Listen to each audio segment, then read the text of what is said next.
intestino, cada vez fermenta e apodrece. Estudando fezes, cocô e intestino. O carnívoro, ele tem que ter um intestino delgado muito pequeno e o grosso também muito pequeno, para eliminar rápido. Mas você sabe que da carne vermelha a gente consegue tudo quase pronto. Por isso que a gente não precisa de uma área de absorção enorme. E o vegetariano? Não estou falando do ruminante.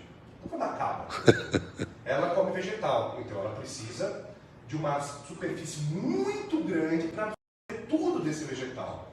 22 Esse é o novo exame que aderimos de rotina, que é estudar as fezes de todos os pacientes. Nós estamos agora como rotina, além do teste de intolerância, um exame de fezes específico para examinar o perfil, as bactérias, se tem clostridium, pH, consistência das fezes. Estudar as fezes é estudar a saúde do homem. A gente percebe bem a diferença de quem quer ser vegetariano restrito, deveria ser que nem um cabrito, mas não é.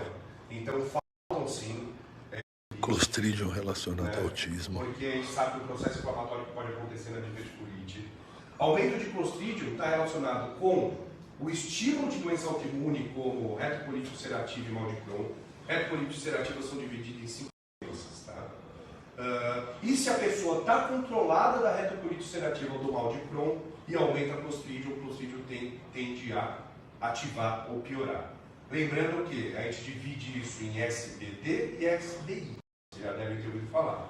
SBI é síndrome inflamatória intestinal. Síndrome inflamatória intestinal, que um exemplo é a síndrome do intestino irritável, certo? Que é de origem psicológica. Já toda SBD, que é Inflammatory Bowel Disease, né, é doença inflamatória intestinal, não é síndrome. Todas elas são autoimunes. E hoje a gente coloca duas, as principais, retocolite ulcerativa e mal de Crohn. E a retocolite ulcerativa tem 5 tipos de doença. Então tem muita doença que é retocolite ulcerativa e é classificada como outra coisa. Tá? Aliás, os pacientes que têm doenças intestinais levam anos para um diagnóstico mais próximo, né? A gente recebe pacientes aqui que passaram 2, 3 anos de gastro de hospitais e o máximo que receberam foi antidepressivo. Eles não leem, né? E o que eu mais acho interessante é que todo gastroenterologista, vou bater agora, né? Ele trata a desgraça do esôfago ao ânus. Fora o ar, a única coisa que passa lá é comida. E o danado não entende nada de comida e nunca questiona a respeito de comida num trato gastrointestinal que só passa comida. É impressionante. E aí, exatamente.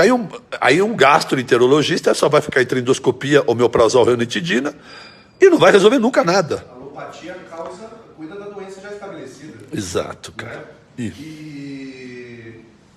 Bom, o gastro ele tem que cada vez se aproximar mais do intestino, mais das nutricionistas, porque não tem como... Gastro sem um bom nutricionista do lado não vai funcionar nunca. Não tem como você melhorar o intestino sem melhorar a psicologia e melhorar a Alimentação. Tá? Hoje, muita gente com síndrome do intestino irritável já foi com síndrome de pânico antes. Isso é péssimo, porque uma leva a outra. Né? Quando você vê um paciente com síndrome do intestino irritável e você entra com ansiolítico, a primeira coisa é que a pessoa melhora e ela vai perceber que o problema está aqui e não aqui. Uma doença inflamatória intestinal, todas elas são psicossomáticas. A pessoa tem a retocolite ulcerativa e está bem. Ela passa por um estresse, ataca a retocolite ulcerativa. Isso é psicossomático. Já na síndrome intestinal é psicológica. Essa é a origem da doença. Liberação de policitoquinina sem parar, contração de glândula de Brunet, liberação de lisozima pelas glândulas de Pareto, Adrenalina, cortisol, norepinefrina, descargas, o peristaltismo aumenta, diarreia. O peristaltismo ele fica irregular. Por que na síndrome intestinal irritável dói a cólica? Você tem um peristaltismo lento, aí vem um peristaltismo rápido, uma hora eles vão se encontrar. Você imagina eles se encontrando e apertando? Solimões, vai dar Solimões com o Rio Negro, dá o quê lá? A pororoca no intestino. Agora eu estou ferrado, né? O conselho regional baixa amanhã, mas você falou de pororoca intestinal. Pronto, estamos danados mesmo. Uma vez eu vi uma entrevista para a Veja São Paulo e falei de burburígino. Isso é burburinho. O conselho ligou direto no dia seguinte e falou assim: você está falando de fofoca no intestino? Burburinho. As bactérias fazem fofoca. Mas o que a gente fala não é aquilo que se escreve, por isso que eu gosto de entrevista ao vivo. Ao vivo, sem dúvida nenhuma. Já caiu em armadilhas.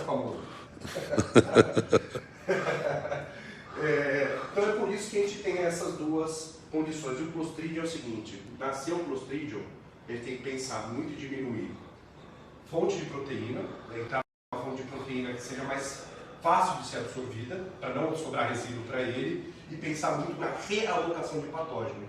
Estimular bifidobactéria a crescer e expulsar Clostridium. Outra coisa, quando a gente libera água oxigenada no intestino, faz a mesma coisa, reage com Clostridium, libera reação oxigenada, catalase, aumenta o índice de gases de oxigênio cingueto no intestino.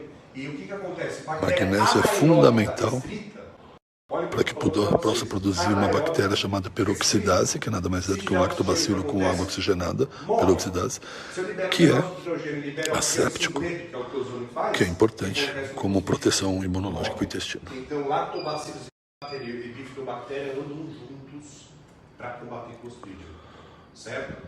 E para aumentar lactobacilos e bifidobactéria, se eu não quiser tomar, vai pegando. Opa, fiz comercial de concorrente. Fibra de acácia branca. Fibra da acácia. Uso de antibiótico. Então, quando você toma antibiótico, muitas dessas bactérias ficam resistentes. E falando de uma forma alegórica, as bactérias do seu intestino fazem sexo. Certo? Na verdade, isso é um processo de conjugação. Ela tem um pique sexual à fímbria e ela coloca essa fímbria dentro do citoplasma da outra bactéria e transfere material genético. Então, mesmo eu tendo tomado antibiótico há 15 anos atrás, essas bactérias que ficaram resistentes começam a passar esse de resistência para outros, mesmo sem eu estar tomando antibiótico. Entenderam? Perfeito. Isso é péssimo. E hoje se usa antibiótico para tudo. Antes de fazer regulação intestinal, antes de você fazer reeducação alimentar e mudança de hábito de vida.